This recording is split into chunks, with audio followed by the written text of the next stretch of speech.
हरियाणा की हर अपडेट के लिए बेल आइकन दबाएं और सब्सक्राइब करें STV हरियाणा न्यूज। नमस्कार, आप देख रहे हैं हरियाणा न्यूज और मैं हूं आपके साथ शुभेंदु सिंह। और राज्य में अब निगम चुनावों को लेकर के जब गहमा गहमी है तो इस सब को लेकर हमारे संवाददाता राकेश गुप्ता बातचीत कर रहे हैं इस वक्त राज्य चुनाव आयुक्त से, और जरा आपको सीधे वहीं लिए चलते हैं। राकेश जी। हम डॉक्टर साहब ये बताएं कि राज्य में जो है नगर निगम चुनाव का डंका बिगुल जो है बज गया है, क्या शेड्यूल आप लोगों ने तय किया है?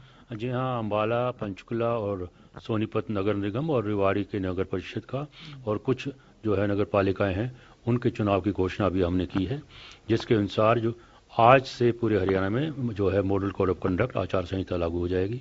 कल जो है संबंधित उपायुक्त इसके बारे में डिटेल शेड्यूल जारी करेंगे, जिसके अनुसार 11 से लेकर 16 तारीख तक दिसंबर तक नॉमिनेशंस जो की प्रक्रिया रहेगी।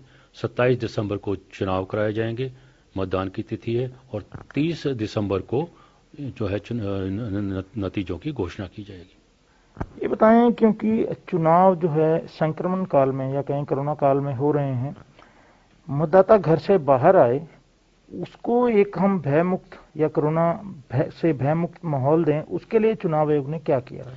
जी हाँ, आपने ठीक किया कि इसके बारे में डिटेल कोविड-19 की गाइडलाइन जारी की हैं और उसके अनुसार हमने उसमें कई प्रकार के पग उठाए हैं। जैसे मैं उदाहरणतः बताना चाहूँगा कि हर पोलिंग स्टेशन पर जो भी चाहे जो जिन अधिकारियों की कर्मचारियों की ड्यूटी लगेगी या पुलिस की ड्यूटी लगेगी, उन्हें कोविड किट का टेस्ट का सर्टिफिकेट लेकर ही उपायुक्त उनकी ड्यूटी लगाएंगे।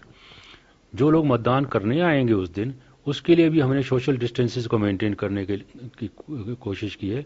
तो उसमें हमने जो मतदान केंद्र है उनकी संख्या बढ़ा दी है। जैसे पहले 1500 मतदाताओं पर एक पोलिंग बूथ होता था, अब उसको 1000 कर दिया है। तो लगभग हमारे मतदान केंद्रों की संख्या डबल हो गई है। मेडिकल फैसिलिटीज प्रोवाइड की जाएगी। हर मतदान केंद्र पर जब मतदाता आता है तो उसकी थर्मल स्कैनिंग की जाएगी ताकि पता चल सके कि उसे कोविड के कोई लक्षण तो नहीं है। सैनिटाइजर्स की प्रबंध किया जाएगा, मास्क का प्रबंध किया जाएगा, हैंड ग्लव्स का प्रबंध किया जाएगा, और जो है और जब वो ईवीएम का बटन दबाएंगे उस वक्त भी हैंड ग्लव्स पहन के ही वो उसका बटन दबाएंगे।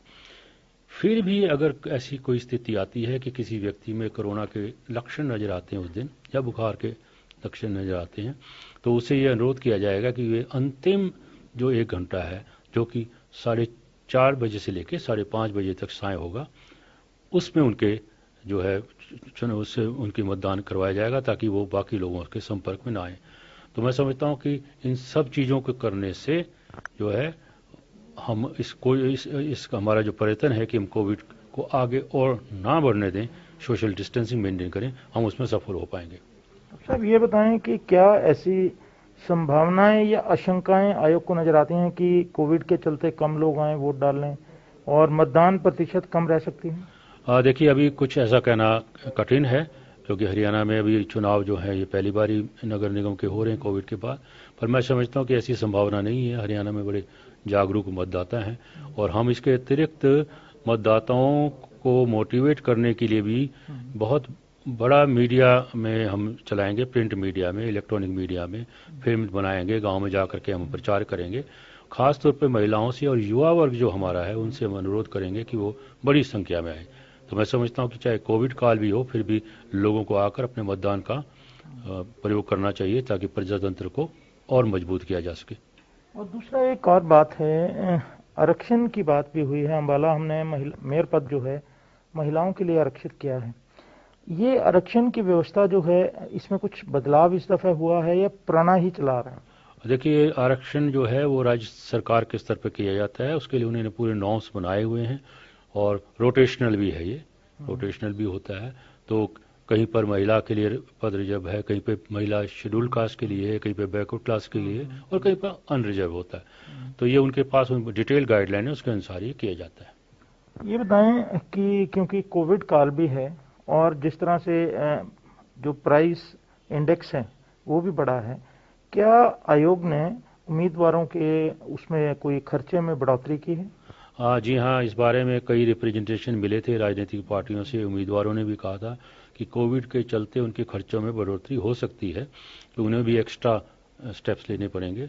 तो उनकी बातों को देखते हुए हमने जो उनके खर्चे में जो पिछली बार के जो सीमा थी उसको 10% बढ़ा दिया है।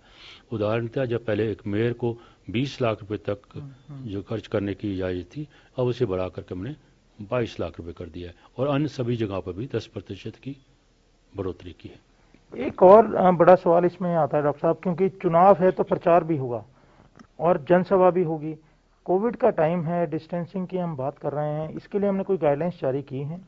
जी हाँ, कोविड की हमने डिटेल गाइडलाइन जारी की हैं, जिसमें हम जो प्रचार के समय जब डोर टू डोर प्रचार होगा तो कितने लोग जा सकते हैं, इसके अतिरिक्त जब पब्लिक, बता भी दीजिए दर्शकों के लिए कितने लोग उस समय जा सकते हैं, कितने वाहन रख सकते हैं? देखिए इसकी अभी डिटेल गाइडलाइंस जो हमें उपायुक्त को भेजेंगे और तो अभी इसका जो इमीडिएटली इसको बताने में कठिनाई है, लेकिन इसके बारे में डिटेल गाइडलाइन होगी कि पब्लिक मीटिंग होगी तो कितने लोग होंगे, डोर टू डोर कैंपेन होगा तो कितने डोर होंगे, इसके बारे में डिटेल गाइडलाइन जारी की जाएंगी। एक और मसला ये देखने में आता है कि जब चुनाव रहते हैं और अंधाधुंध खर्च भी होता है, कुछ लोग जो हैं सीमा में खर्चा करते हैं, कुछ असीमित खर्च करते हैं और बाकायदा आप लोगों की बार बार हिदायत के बावजूद चुनाव आयोग को या एक्सपेंडिचर जो हमारा ऑब्जर्वर होता है उसको जानकारी भी नहीं देते। इसको सख्त करने के लिए या इसका कड़ाई से पालन करने के लिए क्या कदम उठाए गए हैं? आपने ठीक कहा कि मॉडल कोड ऑफ कंडक्ट जो है उसकी बड़ी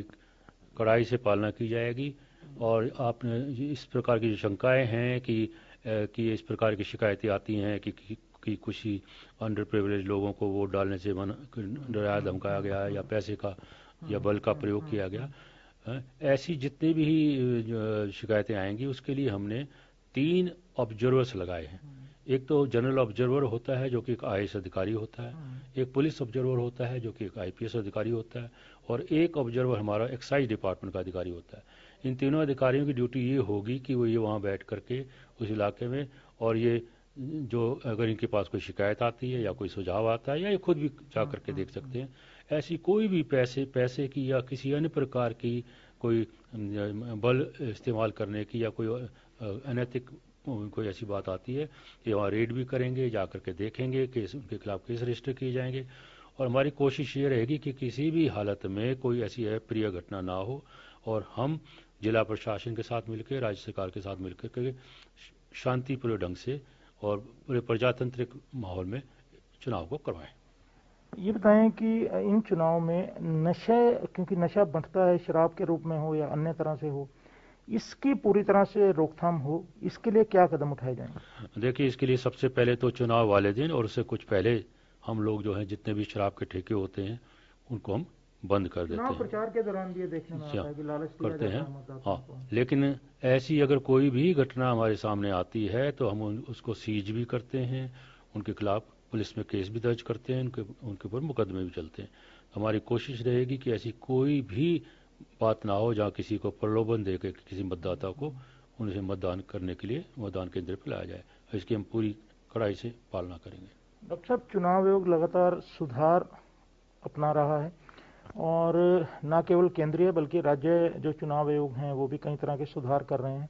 ये बताएं कि इन चुनाव में क्या वीडियोग्राफी भी करवाई जा सकती है कैंडिडेट्स की? जी बिल्कुल कराई जा सकती है।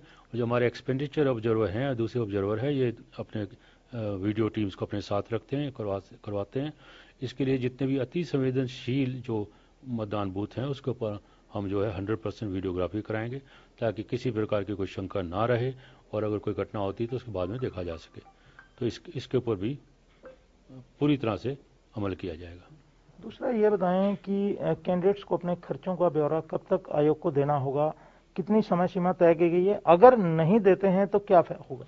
जी हाँ, जो खर्चे की जो सीमा हमने तय की है तो हर उम्मीदवार को चुनाव खत्म होने के बाद 30 दिन के अंदर अंदर डिप्टी कमिश्नर को उसने कितना खर्च किया और पूरे एविडेंस के साथ उसका ब्यौरा देना पड़ता है। और इस बार भी हम चाहेंगे कि सभी उम्मीदवार इस बात को समझें और हमें खर्चे का ब्यौरा दें। लेकिन कई बार ऐसा भी होता है कि खासतौर पर जो उम्मीदवार चुनाव हार जाते हैं वो ही समझते हैं कि उन्हें देने की जरूरत नहीं है। तो पिछले चुनाव में कई बार ऐसा देखने को मिला। तो ऐसे केसेस में हम उन लोगों को आइडेंटिफाई करते हैं, उनको नोटिस देते हैं, उनको सुनते हैं और उन्हें डिस्क्वालीफाई। बताना चाहूँगा कि पिछले 1 साल में हमने 122 उन लोगों को जिन्होंने चुनाव लड़ा था नगर पालिकाओं में, नगर निगमों में और अपने खर्चे का ब्यौरा नहीं दिया था, उसे हमने 5 साल के लिए डिस्क्वालीफाई किया है। तो इसका मतलब यह है कि वो दोबारा जो है चुनाव नहीं लड़ सकते, जो इमीडिएटली जो नेक्स्ट चुनाव आते हैं। तो ये हमें इसमें करते हैं, तो हमारी पूरी उम्मीद है कि इसके ऊपर जो हमारे एक्सपेंडिचर ऑब्जर्वर होते हैं वो भी इस पर कड़ी निगाह रखते हैं। मेरा एक सवाल अंतिम ये है कि क्या संवेदनशील और अति संवेदनशील मतदान केंद्रों की या बूथों की पहचान कर ली गई है? और दूसरा, लॉ एंड ऑर्डर को देखते हुए क्या हरियाणा पुलिस या हमारी राज्य की जो पुलिस है वो सक्षम है, या कोई और फोर्सेस की भी इस्तेमाल जो है करने का विचार है?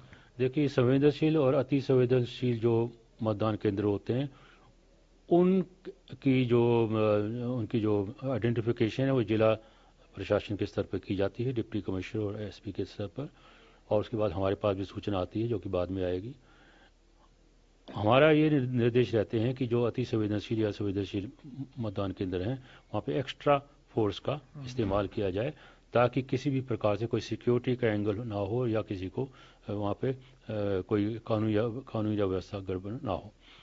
सर, एक और है कि ये जिस तरह से नगर निगम के चुनाव हो रहे हैं, वृद्ध मतदाता हैं और या हमारे और जो मतदाता हैं, उन्हें मतदान केंद्रों तक लाए जाने के लिए कोई व्यवस्था करेंगे? जी हाँ, इसके लिए हमने ऐसी कोई व्यवस्था नहीं की। यहाँ डिसेबल्ड के लिए हमने की है कि जब मतदान केंद्र पे आएंगे तो वहाँ पे उनको डिसेबिलिटी फ्री उनको पैसेज मिले। लेकिन इसके बारे में ये अभी विचार चल रहा है कि आने वाले चुनाव में हमने जैसे इलेक्शन कमीशन ऑफ इंडिया ने किया है कि 65 साल से ज़्यादा की उम्र के जो मतदान केंद्र हैं उनको भी, जैसे पोस्टल बैलेट जाता है हमारा ना सर्विस वालों के लिए, उनको पोस्टल बैलेट दिया जा सके। इसके लिए कुछ कानून में चेंज करने पड़ेंगे। अगली बार अगर हम चुनाव कराएं तो शायद ये भी हम कर पाएंगे। शुक्रिया डॉक्टर साहब, धन्यवाद। ये हैं डॉक्टर दलीप सिंह, जिन्होंने विस्तार से हमें बताया कि किस तरह से राज्य चुनाव आयोग ने नगर निगम के तीनों चुनाव और कुछ एक काउंसिल का है, कुछ कमेटियों के हैं, पूरी व्यवस्था जो है कर ली है। और कोविड काल में चुनाव हो रहे हैं तो इसको लेकर विशेष एहतियात जो है आयोग बरत रहा है।